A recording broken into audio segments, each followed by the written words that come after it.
Good morning Telangana. నేను సంగప్ప.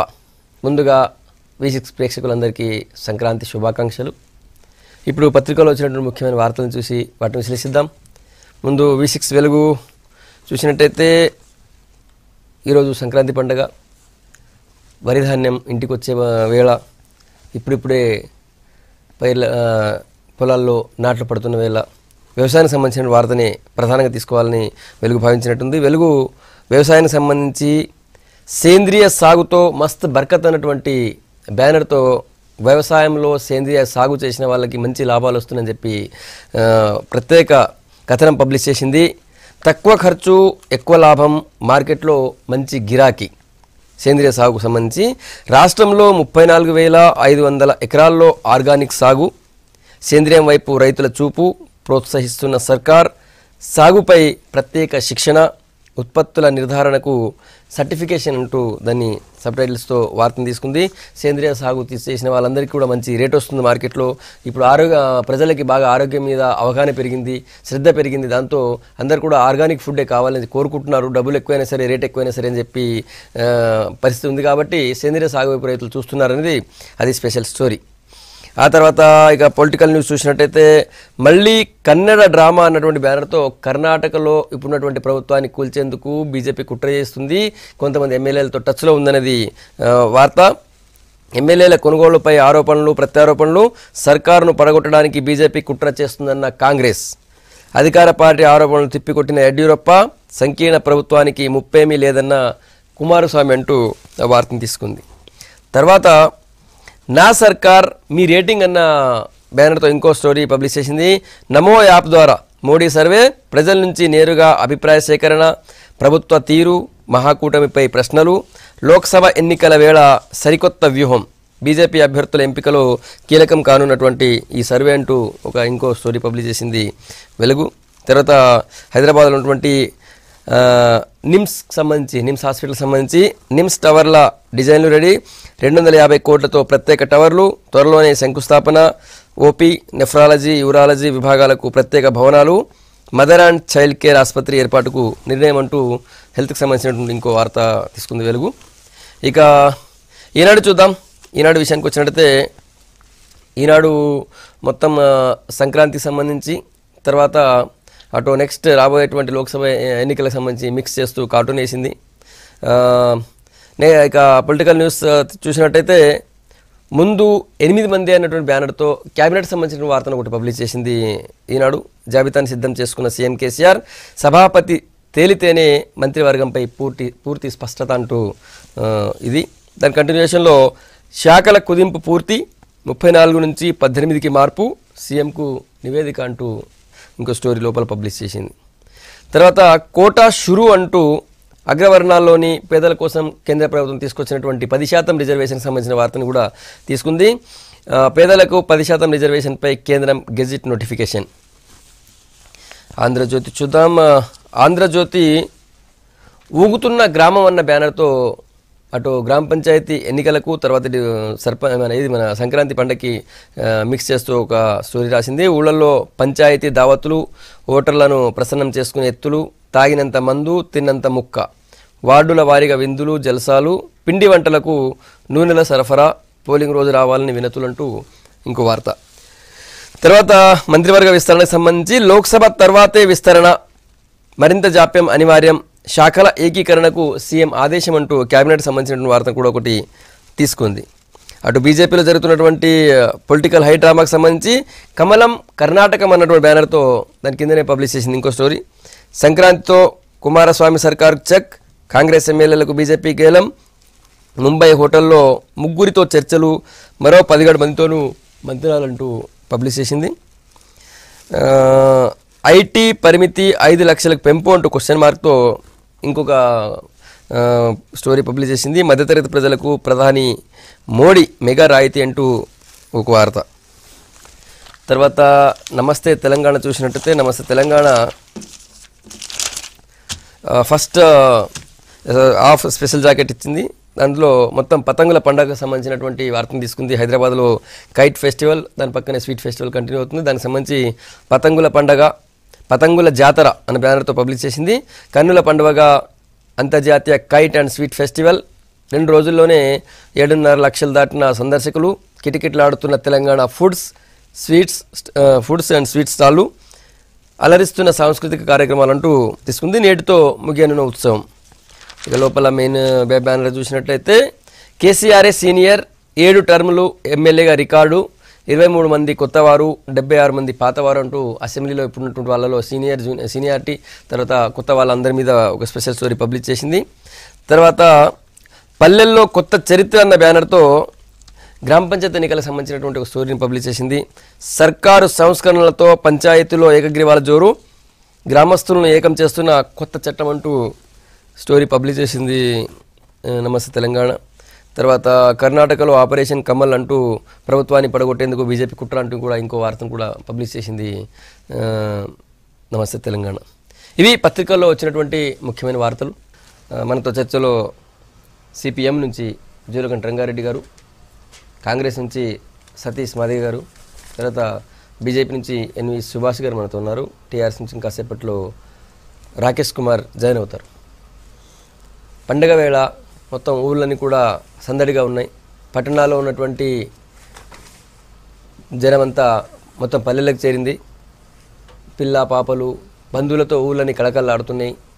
ఒకవైపు సంక్రాంతి ఉత్సవాల్లో, సంక్రాంతి వేడుకల్లో ఊరంతా ఒకవైపు ఉంటే, మరోవైపు సేమ్ ఆ పండగలో వేడి పుట్టించేటువంటి సర్పంచ్ ఎన్నికల హంగామా నడుస్తుంది, గ్రామ పంచాయతీ ఎన్నికల హంగామా నడుస్తుంది.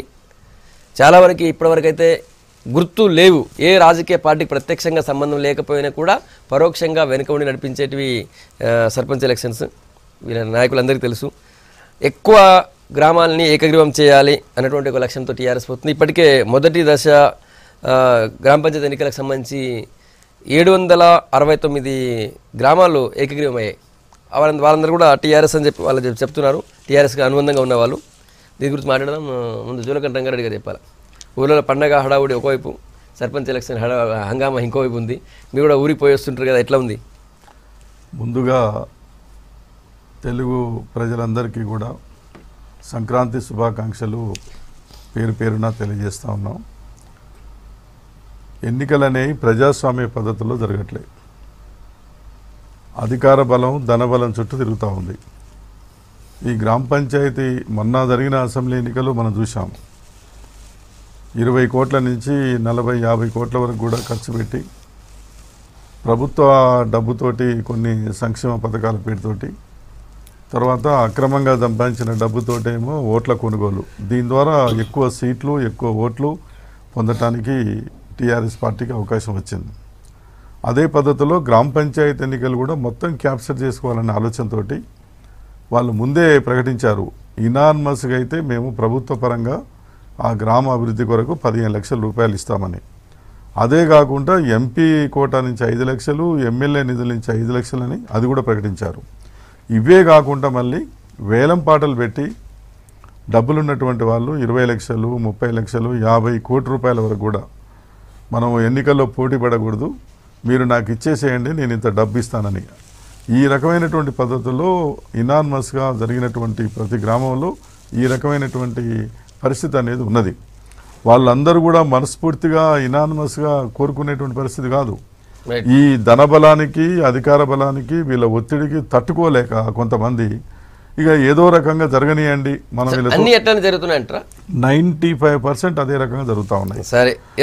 గ్రామాల్లో చూస్తూ ఉన్నాం, 95% అదే పద్ధతిలో జరుగుతున్నాయి. ఎక్కడో ఒకటి అరా అందరు కూర్చొని ఏదన్నా ఇప్పుడు ఇనార్మస్ చేసిన తర్వాత వాళ్ళు డబ్బులు ఇచ్చేది కొనుక్కున్న తర్వాత 5 సంవత్సరాల పాటు ఆ ఓటరు, ఆ ప్రజలు ఏ ఒక్కటి కూడా అడగటానికి అవకాశం లేదు.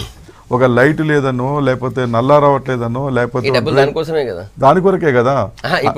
అభివృద్ధి కొరకు కాదు అది. అది అంతకంటే 10 రెట్లు ఎక్కువ సంపాదించుకోవడం కొరకు పెట్టుబడి పెడతా ఉన్నారు. ప్రజాప్రతినిధులకు వచ్చేటువంటి ఈ పార్టీల నుంచి వచ్చే వాళ్ళందరూ కూడా డబ్బు ఖర్చు పెట్టి దేనికంటే త్యాగం చేయడం కొరకు కాదు, సేవ చేయడం కొరకు కాదు, అంతకంటే 10 రెట్లు ఎక్కువ సంపాదించుకోవాలి. ఎవరు అడగాలి?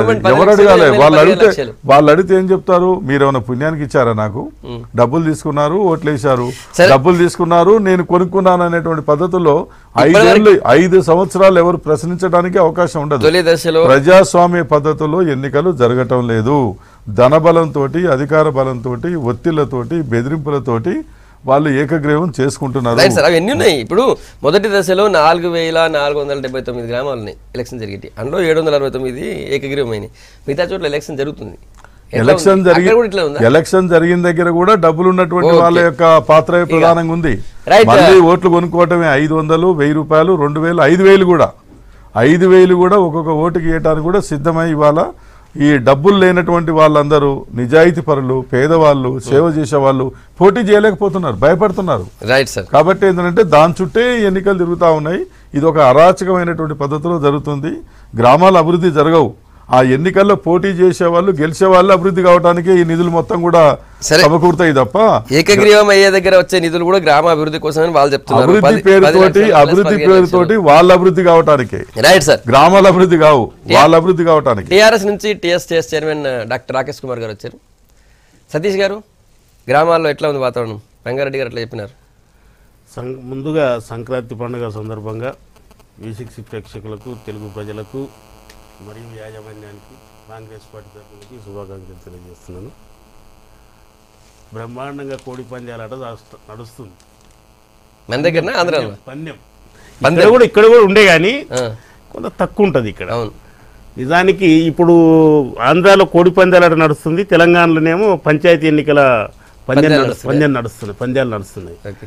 చాలా అసలు అంటే జనరల్గా సంక్రాంతి పండగ సందర్భంగా పండుగ చేసుకునే వాళ్ళు, కానీ ఇప్పుడు ఎలక్షన్ పండుగ జరుగుతున్నది వాస్తవం. ఊర్లలో 2 పండుగలు నడుస్తాయి. 2 పండుగలు నడుస్తున్నాయి. చాలా బ్రహ్మాండంగా ప్రజలందరూ కూడా ఉత్సాహంగా ఎలక్షన్స్లలో పాల్గొంటున్నారు. పండుగలకు కూడా అందరూ కూడా పట్టణాల నుంచి కూడా తరలియారు. అయితే నిజానికి ఏకగ్రీవం అనే అంశము మనం కొంత సమాచారం మేరకు ఎట్టుందంటే, ఏకగ్రీవం అంటే ఈ ప్రభుత్వం ఇచ్చే 15 లక్షల కన్నా ముందు గ్రామాల్లో 50 లక్షలు, 20 లక్షలు ఎన్ని పెడతావు చెప్పు. అసలు నీ దగ్గర ఎన్ని డబ్బులు ఉన్నాయి? ఎలక్షన్లో నీవు నిలబడతానంటున్నావు, 5 లక్షల నుంచి స్టార్ట్. అది ఎస్సీ రిజర్వేషన్ సీట్ కావచ్చు, జనరల్ సీట్లు కావచ్చు. జనరల్ సీట్లు అయితే ఇంకా 25 లక్షలు, 30 లక్షలు, 40 లక్షల రేంజ్లో నడుస్తుంది. సరే, ఏది ఏమైనా గుర్తుతోనే గెలిచిన అభ్యర్థులదే ఏ పార్టీలో ఉంటారా, ఏ అధికార పార్టీ లేకపోతే ప్రతిపక్ష పార్టీ అనే అయోమయ పరిస్థితి తెలంగాణ రాష్ట్రంలో నెలకొని ఉన్నది. గుర్తుతోనే గెలిచినకే దిక్కు లేదు. ఇక ఎలాంటి గుర్తుతో లేకుండా గెలిచిన వాళ్ళు అధికార పార్టీ అనకపోతే ఇంకే పార్టీ అంటారు.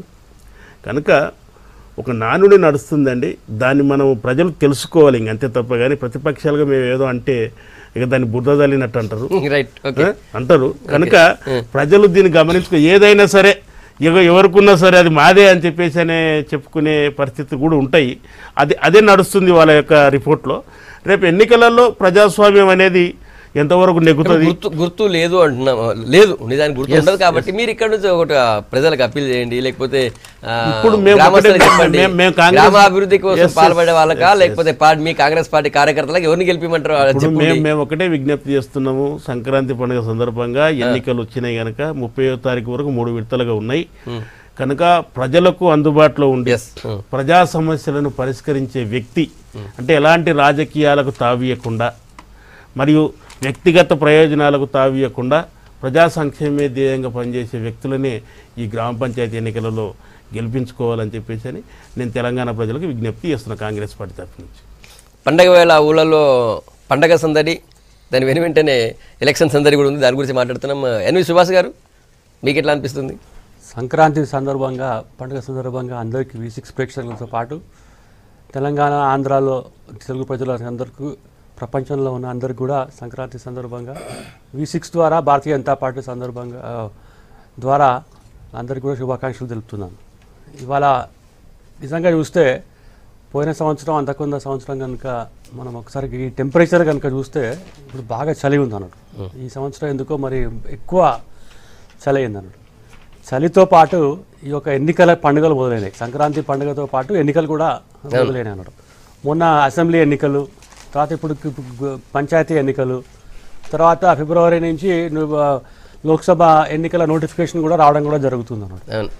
సంక్రాంతి సందర్భంగా నిజంగా చూస్తే మనం అందరం కూడా చలికి నిజంగా భయపడుతుంటాం. కానీ ఈసారి గ్రామాల్లో ఏదైతే పంచాయతీ ఎన్నికలు వచ్చినాయో ఇది చాలా హీట్ పెరిగిపోయింది అన్నట్టు. గ్రామాలు ఊగుతున్న గ్రామాలు అని చెప్పి వాళ్ళ ఆంధ్రజ్యోతుల్లో రావట్లేదు. అంటే దావత్లతో పాటు ఎన్నికలు, ఎన్నికల్లో మరి ఏ అభ్యర్థులు నిజంగా నిల్చుంటున్నారో ఏకగ్రీవం అని చెప్పి పత్రిక రాసింది కానీ రాజకీయ నాయకులకు తెలియని దావత్ ఉంటుందా? ఎన్నికలు మీరు ప్రతి ఎన్నికలు మీరు చేసేది అదే కదా.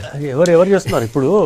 మనం చూడండి, ఇప్పుడు సెప్టెంబర్ 6, 2018 నుంచి 2019 మే దాకా మొత్తం ఎన్నికల దావతే అవుతుంది అన్నట్టు. అంటే కేసీఆర్ పుణ్యమా అని చెప్పి ఒక 6 నెలల ముందు ఎన్నికలు రావడం, తర్వాత ఇదే ఎన్నికలు అయితే మొత్తం పంచాయతీ ఎన్నికలు ఆగస్టు 2018లో మొత్తం జరగాల్సి ఉండే, ఏదైతే అప్పుడు అయిపోయిందో. కానీ ఏదో కారణం వల్ల దాన్ని ఏంటంటే మొత్తం ముందడు తీసుకొచ్చి ఇవాళ ఎన్నికల సందర్భంగా ఏదో కారణం అంటే రాకేష్ గారు కాంగ్రెస్ కారణం అంటారు. అంతే కదా, ఉన్న కారణం కదా. ఇప్పుడు ఆగస్ట్ 31 వరకు అయిపోవాలి, సెప్టెంబర్ అక్టోబర్లో కావాల్సి ఉండే. బట్ ఎన్నెన్నో కారణాలు చూపెట్టేదంటే ఇవాళ ఎన్నికలు పట్టుకొచ్చినారు. ఇవాళ ఏకగ్రీవం అంటున్నారండి. ఏకగ్రీవం అంటే ఏకగ్రీవం నిజంగా అవసరం అంటే ప్రజాస్వామ్యంలో ప్రతి ఒక్కరు కూడా పోటీ చేయాల్సిన అవసరం ఉంది. మంచి వాళ్ళు రావాలి, ఎన్నికల్లో మొత్తం చదువుకున్న వాళ్ళు రావాలి, గ్రామానికి తర్వాత వాళ్ళ నియోజకవర్గానికి, రాష్ట్రానికి, దేశానికి మంచి జరగాలని చెప్పి కోరుకున్న వాళ్ళు రావాలి. అంతేగాని అంటే ఏకగ్రీవం పెట్టి వేలం పాట పెట్టి ఇవాళ ఏదైతే గ్రామంలో ఏకగ్రీవం చేస్తారో 15 లక్షల మొత్తం నజరానా ఇస్తే నిజంగా ఇది మనం దేశం ఎక్కడికి వెళ్తుంది నిజంగా అంటే మంచి వాళ్ళు రాజకీయాల్లో నిజంగా దేశాన్ని అభివృద్ధి చేయాలని చెప్పి వచ్చిన వాళ్ళు అసలు వస్తారా అనేది ఒక అనుమానం కూడా నిజంగా జరుగుతుంది అన్నట్టు. వాళ్ళు 5 లక్షల నుంచి 50 లక్షల వరకు పోటీలో ఉంటే వాళ్ళు అంటే అంత డబ్బు ఉంటే కానీ పోటీలో నిజంగా అంటే లేని స్థాయి ఉంటుంది అన్నట్టు. అంటే 50 లక్షలు అంటే ఒక గ్రామ పంచాయతీ కంటే ఒకసారి ఆలోచించాలని అంటే 5 సంవత్సరాల్లో ఏం చేస్తారు. నిజంగా గ్రామాలు అభివృద్ధి చెందాలంటే మహాత్మా గాంధీ కథలు కన్నా నిజంగా చెప్పాలంటే ఒక మంచి వాళ్ళు అంటే ప్రజలకు ఏం చేస్తారు అనేది గ్రామాల్లో ఉన్న ప్రతి ఒక్కరు కూడా ఆలోచించాల్సిన అవసరం ఉంది. ఇవాళ ఎన్నికలు అయిపోయినాయి, ఇవాళ అసెంబ్లీ ఎన్నికలు అయిపోయినాయి, రాబోయేది మరి పార్లమెంట్ ఎన్నికల్లో ఈ దేశాన్ని ఏ విధంగా ముందుకు తీసుకెళ్తారో ఒక మంచి నాయకుడు కావాలని చెప్పి మనం ఎట్లా కోరుకుంటామో గ్రామాల్లో కూడా వాళ్ళకి సర్పంచ్ ఎటువంటి వాడు ఉండాలి అని చెప్పి కూడా నిజంగా కోరుకోవాల్సిన అవసరం ఉంది అన్నట్టు. అంతేగాని ఇట్లా గ్రామాలు కావాలి మొత్తం దావత్లు అవి ఇచ్చేసి తర్వాత ఏంటంటే జేబులు నింపి గరం గరం చేసుడు. మరి ఇక రాకేష్ గారు మరి ఇక ఎట్లా మాట్లాడుతున్నారు ఏంటంటే దావత్ల విషయానికి వచ్చినట్టయితే మీరు ఏమంటే లోపల బయట మాట్లాడదు.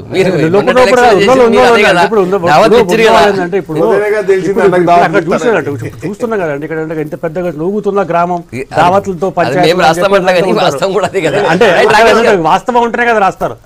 అక్కడ వాస్తవం ఉంటారు. ఈరోజు తెలుగు ప్రేక్షకులకు భారతదేశంలో ఉన్నంత హిందువులకు అందరికీ కూడా మకర సంక్రాంతి శుభాకాంక్షలు. దక్షిణాదాయం నుంచి వెళ్ళి ఉత్తరాయణానికి ప్రవేశిస్తున్నటువంటి సూర్యునితో పాటు సకల శుభాలు చేకూరాలని కూడా అందరినీ కోరుకుంటూ దేవుని ప్రార్థిస్తూ ఎలక్షన్లు వచ్చాయి, అవుతున్నాయి, అసెంబ్లీ ఎలక్షన్లు కూడా అయ్యాయి. ప్రజలు స్పష్టమైనటువంటి తీర్పునిచ్చారు. ప్రజలకు విఘ్నతతో ఎవరు ఏ విధంగా కంటెస్ట్ చేసినా కానీ ఏ విధంగా ఓట్లు వేయాలో అంతిమంగా ప్రజా తీర్పు ప్రజాస్వామ్యంలో గొప్ప అంశం కాబట్టి ఆ విధంగా వాళ్ళు ఏదైతే మొన్న అసెంబ్లీ ఎలక్షన్లలో ఏకగ్రీవంగా అనేదానికంటే కూడా మొత్తం అందరూ కూడా టీఆర్ఎస్ పార్టీని గెలిపించడం జరిగింది. ఈరోజు ఏదైతే పల్లెల్లో సర్పంచ్ ఎలక్షన్లు జరుగుతున్నాయో అవన్నీ కూడా ఏకగ్రీవం చేసుకుంటే బాగుంటుంది. ఊరు అభివృద్ధి గురించి ఆలోచించాలి, ప్రభుత్వం ఇచ్చేటువంటి ఏదైతే ఫండ్ను తీసుకోవాలని చెప్పేసి విజ్ఞప్తి చేయడం జరిగింది ప్రభుత్వం తరఫున. అయితే ఏకగ్రీవం అనేది ఈరోజు కొత్తగా వచ్చింది కాదు. నా బాల్యం నుంచి చూస్తున్న ఏకగ్రీవం అయితే ఒకప్పుడు 10,000, 15,000, 50,000, 1,00,000, 5 లక్షలు. లాస్ట్ టైం 2013 ఎలక్షన్లలో తెలంగాణ ప్రాంతంలో కూడా ఒక 637 గ్రామాలు ఏకగ్రీవంగా కావడం జరిగినాయి. గత ఎన్నికల్లో కూడా జరగడం జరిగింది.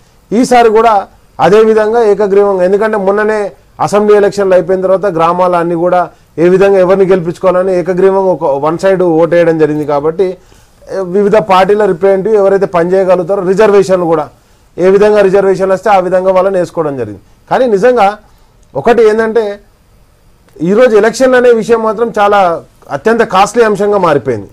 ఎందుకంటే దానిలోకి వచ్చేటువంటి ఈరోజు నిజంగా ప్రజాస్వామ్యం పరమావధిగా లేకపోతే ప్రజల సేవ పరమావధిగా వచ్చే ఎలక్షన్ల కంటే ఇంతకుముందే వెలుగులోనే చూసా, ఫారిన్ నుంచి వచ్చిర్రు అంటే రావడాన్ని తప్పుపట్ట, నేను సేవ చేయడానికి మహాత్మా గాంధీ కూడా సౌత్ ఆఫ్రికా నుంచి వచ్చింది, నేను కాదన్నా. కానీ ఇక్కడ జరుగుతున్న అంశం ఏంటంటే ఎంత డబ్బు ఉంటే ఎంత ఖర్చు పెట్టగలిగితే ఎలక్షన్లో గెలుస్తామనే అంశాన్ని ఏదైతే మనం మాట్లాడుతున్నామో అది సరైన పద్ధతి కాదు అని చెప్పేసి ఒకటి. అండ్ నెక్స్ట్ వచ్చేసి ప్రజలు తీర్పునిచ్చేటప్పుడు ఎవరైతే మాకు సేవ చేయగలుగుతారో వాళ్ళకే తీర్పునిస్తారు.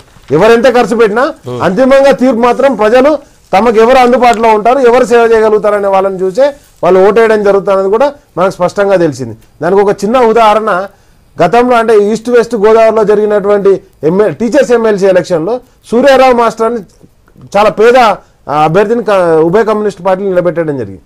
నిలబెట్టినప్పుడు అక్కడ చాలా డబ్బున్న ధనవంతులు అక్కడ ఏది వెండి ప్లేట్లు వెండి గ్లాసులు కూడా వంచారు. అయినా కానీ టీచర్లు అంతా కూడా ఆ సూర్యారావు మాస్టర్ కు ఓటేసి గెలిపించడం జరిగింది. కాబట్టి నేనేమంటున్నా ఆ చైతన్యవంతమైనటువంటి గ్రామాలు ఈరోజు తెలంగాణ పల్లెలు కాబట్టి ఎప్పుడు కూడా తెలంగాణ పల్లెలన్నీ కూడా విఘ్నతతో ఓటేస్తాయి. మన అసెంబ్లీ ఎలక్షన్లో ఏ విధంగా విఘ్నతతో ఓటేసాయో ఈరోజు సర్పంచ్ ఎలక్షన్లో కూడా అదే విధంగా వేస్తాయని చెప్పేసి సంపూర్ణ విశ్వాసం ఉంది. ఏవైతే ఏకగ్రీవంగా జరుగుతున్నాయో అసెంబ్లీ ఎన్నికల్లో అసెంబ్లీ ఎలక్షన్ ఓటలే నేను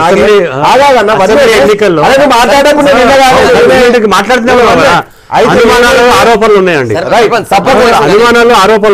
కేంద్రంలో ఉండి బీజేపీ పార్టీ అనుమానాలు ఆవేదనతో ఉంటే కేంద్రం నుంచి రాజీనామా చేయరు. మేము అద్దట్లేదు బీజేపీ మీరు మాట్లాడతారు. ఆ విధంగా నేను ఏమంటున్నానంటే ఏ విధంగా తీసుకుంటది. అండ్ నెక్స్ట్ వచ్చేసి అన్న మీరు ఏం జరిగిందో తెలుసు. అండ్ ఇంకోటి ఏంటంటే ఇంతకుముందు అన్న ఒక పేపర్ మెన్షన్ చేస్తూ ఊగుతున్న గ్రామాలని చెప్పేసి అన్నారు. ఆ మీడియా వాళ్ళకి అందరికి కూడా నేను నమస్కరిస్తున్నాను. ఎందుకంటే ప్రజాస్వామ్యము విమర్శలు ఓన్లీ తెలంగాణలో కనిపిస్తున్నాయి. ఇదే ఎలక్షన్ ఆంధ్రాలో కూడా పెట్టాలి. మరి అక్కడ ఎందుకు ఎలక్షన్లు పెడతారని ఏ రోజు కూడా నేను బ్యానర్ హైటింగ్ చూడలే. మరి నేను ఏమంటున్నానంటే 2000 ఉమ్మడి ఆంధ్రప్రదేశ్లో సర్పంచ్ ఎలక్షన్లు జరిగినాయి. 2013 అక్కడ జరిగినాయి, ఇక్కడ జరిగినాయి. సరే హైకోర్టుకు పోయారు, దేనికి పోయారు, అన్నీ అయిపోయినాయి, కోర్టులు వచ్చినాయి, తీర్పు వచ్చింది, ఎలక్షన్లు పెట్టాలని చెప్పారు. మరి తెలంగాణలో ప్రజాస్వామ్యం ఎందుకున్నది? ఎందుకు ఆంధ్రప్రదేశ్లో ప్రజాస్వామ్యం ప్రతిపక్షాలకు కనిపిస్తలేదు? అక్కడ అంటే అక్కడ పొత్తుల్లో పెట్టుకున్నాం కాబట్టి వాళ్ళతో కలిసి ఊగుతున్నాం కాబట్టి జోగుతున్నాం కాబట్టి మాకు ఎలక్షన్లు కనిపించాయా? ఎందుకు పెట్టలేదు? అరే మీరు మొన్నదాకా మీరు ఇప్పుడు వాళ్ళు చేరారు, మేము కాదంటున్నామా? మీరు లేరా? మీరు ఎప్పుడు మీరు బయటకు వచ్చింది ఎప్పుడు? 6 నెలలు అయితే లేదు. అప్పుడు ఎప్పుడు పొత్తు పెట్టుకున్నాం? ఎప్పుడు పెట్టుకుని గెలవాలి? 2 years ఎక్కడన్నా? 1 year కూడా కాలే. నెక్స్ట్ వచ్చేసి నేను ఏమంటానంటే ఈ జోగుతున్న ఊగుతున్న పత్రికలకన్నిటికీ అక్కడ కూడా ప్రజాస్వామ్యాన్ని చూపెట్టాలని నేను విజ్ఞప్తి చేస్తున్నా బేసిక్స్ ద్వారా. కాబట్టి నేను ఒకటే చెప్తున్నా అన్న నేను ఏమంటున్నానంటే మీరు కూడా ఉభయ కమ్యూనిస్ట్ పార్టీలు కూడా ఆంధ్రలో కూడా ఉన్నాయి. దయచేసి అక్కడ ఎలక్షన్లు పెట్టమని డిమాండ్ చేయండి. నేను నా విజ్ఞప్తి. స్వామి అక్కడ ఎలక్షన్లు పెట్టమని అడుగుతున్నాం కానీ ప్రజాస్వామ్యం అని చెప్పి అంటున్నారు కదా. ఇప్పుడు ఎన్నికలు అయిపోయి 1 రోజులు అయిపోయింది. మీకు మెజార్టీ ఎమ్మెల్యేలు ఉన్నారు, మంత్రివర్గాన్ని ఏర్పాటు చేయలేదు, ఇంతవరకు ఎమ్మెల్యేలతో ప్రమాణ స్వీకారం చేయించలేదు. ప్రజాస్వామ్యం ఇదేనా? లాస్ట్ టైం కూడా ఎలక్షన్ జరిగినప్పుడు పార్లమెంట్ ఎన్నికల వరకు కూడా 2014 మే 16 రిజల్ట్ వాళ్ళు అందుకనే బుద్ధి చెప్పారు. వాళ్ళకు ఇప్పుడు బుద్ధి చెప్పారు. బుద్ధి చెప్పారు. ఇప్పుడు అట్లా నడిపి ఏమంటున్నా 17వ తారీఖు నాడు ప్రమాణ స్వీకారం అన్న. మీకు ఒకటి చెప్తున్నా, ఎవరికి నమ్మకాలు ఉన్నా లేకపోయినా కానీ నమ్మకాలు ఉన్నప్పుడు గౌరవించాలి. వాటి ఏమంటున్నా అంటే ఇప్పుడు సంస్మరణ దినాలు లేకపోతే పుట్టిన వేడుకలు ఎందుకు జరుపుతాం? ఈరోజు కారల్ మార్కు పుట్టిన దినం జరిపినాం మొన్న 200 సంవత్సరాలని. ఎందుకు జరిపినాం? ఆయన ఒక గొప్ప మహానుభావుడు అని చెప్పేసి ఏదైతే ప్రపంచానికి సిద్ధాంతాన్ని ఇచ్చారని. అట్లనే హిందువులకు కూడా కొన్ని మనోభావాలు కొన్ని నమ్మకాలు ఉంటాయి. ఆ నమ్మకాలను గౌరవించడం నేర్చుకుంటే తప్పకుండా 17వ తారీఖు డేట్ డిక్లేర్ అయిన తర్వాత కూడా ఇంకెప్పుడు చేస్తారంటే నేనేం చెప్పాలన్నా, నేను ఏమంటానంటే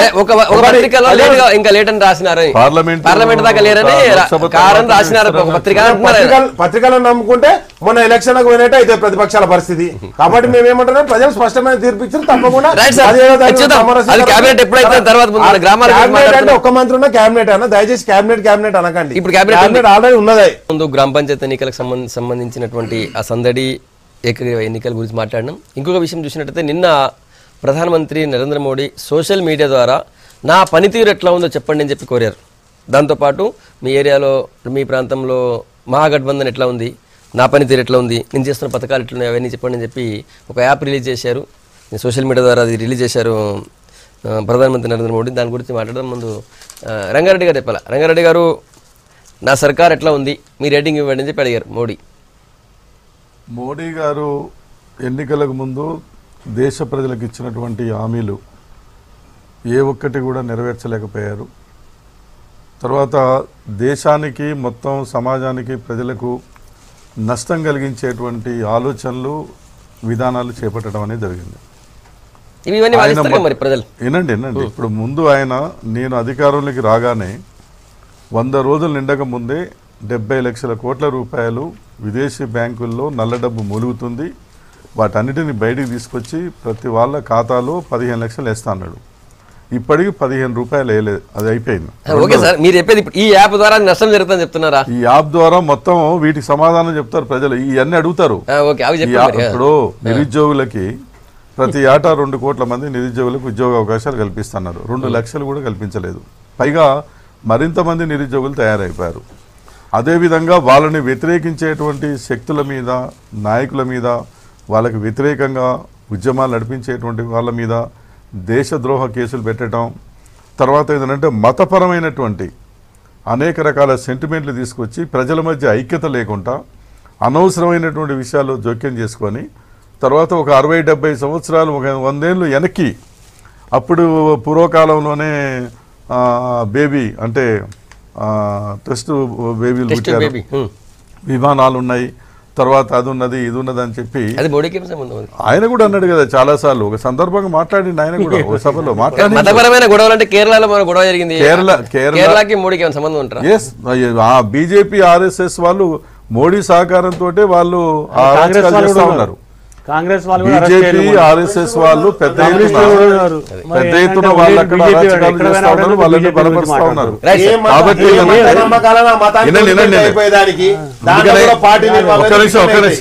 ఒక నిమిషం వినండి. ఇప్పుడు అందుకనే ధరలు తగ్గిస్తానడు, తగ్గించలేదు. తర్వాత ఉద్యోగాలు ఇస్తానని ఇయ్యలేదు. రైతులు పండించిన పంటలకు గిట్టుబాటు ధర కల్పిస్తానని కల్పించలేదు.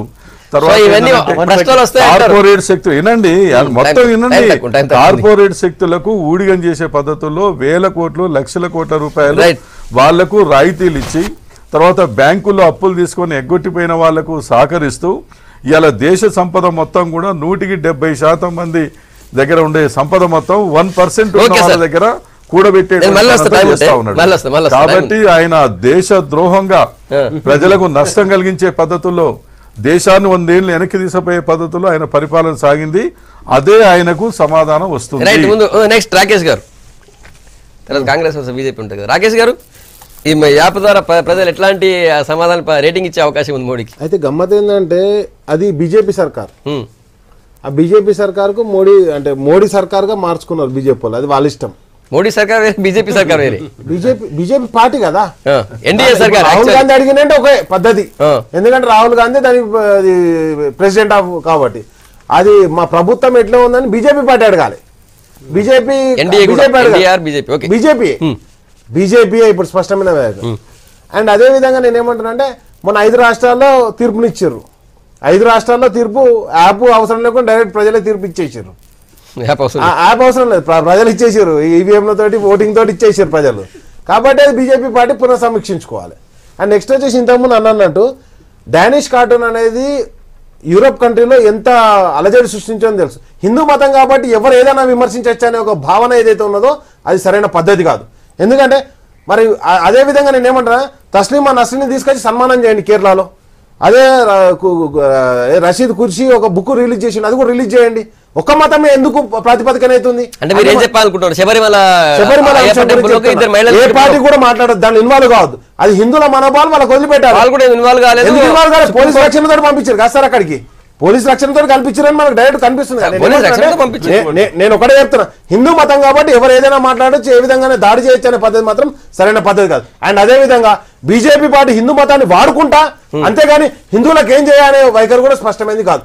ఏమన్నారు, ఎలక్షన్లకు పోయినప్పుడు BJP party common civil code తీసుకొస్తాను, మరి తలాక్ బిల్ ఎందుకు పెట్టిర్రు? కామన్ సివిల్ కోడ్ తీసుకురావాలి దేశంలో.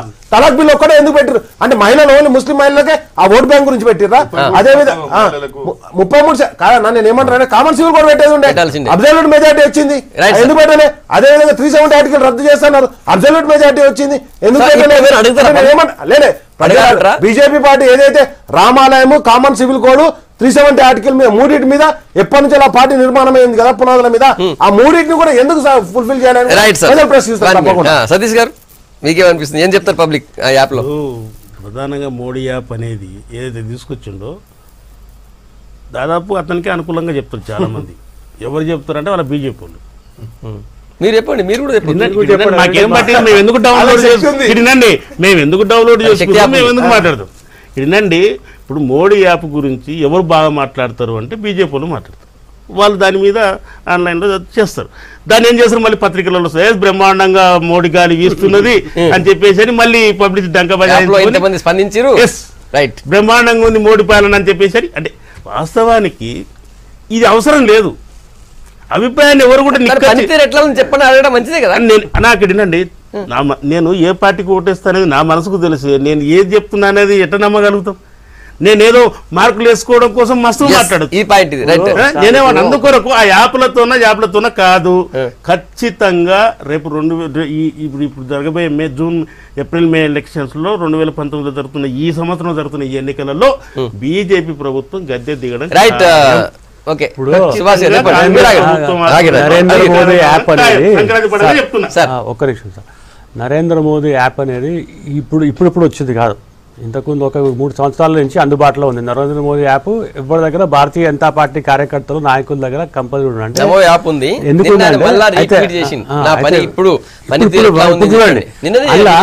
అదే నమో యాప్లో ఏముందంటే, అంటే మన ప్రధానమంత్రి రోజు ఏం చేస్తాడు, రోజు ఏంటంటే ఎన్ని అభివృద్ధి కార్యక్రమాలు చేస్తాడు, రోజు అసలు ఎక్కడ మాట్లాడుతున్నాడు, ఏం మాట్లాడుతున్నాడు అని మనకు అందరం యాప్ ఉంటుంది కదండి. మనకి ఏంటంటే ఇప్పుడు అందరూ ఏంటంటే స్మార్ట్ ఫోన్లో అందరూ ఏంటంటే యాప్ చేసుకున్నారు. కానీ నరేంద్ర మోదీ గారు క్లియర్గా ఏం చెప్తున్నాడు అంటే, నా పరిస్థితి ఎట్లుందని అంటే ఒక ధైర్యం ఉన్న నేత అన్నట్టు.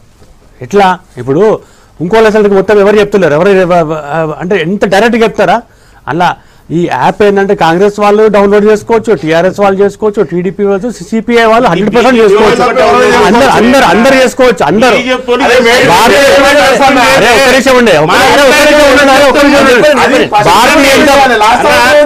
భారతీయ జనతా పార్టీ కార్యకర్తలతో పాటు అందరూ కూడా చేసుకోవచ్చు. ఉండండి,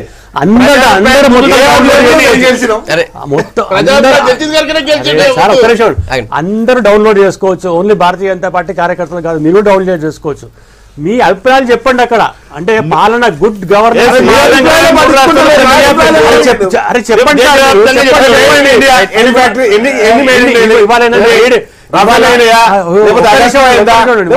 చెప్పండి. Made in India cell phone manufacturing సంస్థలు 120 వచ్చినాయి. ఒక్క నిమిషం ఇవాళ ఏమైందంటే, ఇవాళ ఇంతకుముందు ఉండే, ఇవాళ సీకేడీ ఉండే కంప్లీట్ నాక్డౌన్. మనం ఏదైనా ఒక వెహికల్ మనం ఏంటంటే మ్యానుఫ్యాక్చర్ చేయాలంటే బయట నుంచి తెచ్చుకోవాలి. వాళ్ళు ఎస్కేడీ వచ్చిందంటే సెమీ నాక్డౌన్. అంటే మన దగ్గర సైకిల్ తయారైంది, ఓన్లీ సైకిల్ తయారైంది. ఇవాళ మెర్సిడీస్ బెంజ్ కూడా తయారైతుంది. చూద్దాం ఇట్లా ఈ యాప్ తో ఆయనకి ఎట్లాంటి రెస్పాన్స్ వస్తుంది, తద్వారా ఆయన ఇంకేమైనా మార్చుకుంటారా, ఏమైనా మళ్ళీ సంచలనమైన నిర్ణయాలు ఏమైనా తీసుకుంటారా చూద్దాం. థ్యాంక్ యూ జూలకంటి రంగారెడ్డి గారు, సతీష్ మాది గారు, ఎన్వి సుభాష్ గారు, డాక్టర్ రాకేష్ కుమార్ గారు. గుడ్ మార్నింగ్ తెలంగాణ మీ ఏప్రిల్ చెప్పినందుకు మరొకసారి అందరికి శుభాకాంక్షలు. మళ్ళీ రేపు పొద్దుగాల ఇదే టైం కలుద్దాం. Stay tune.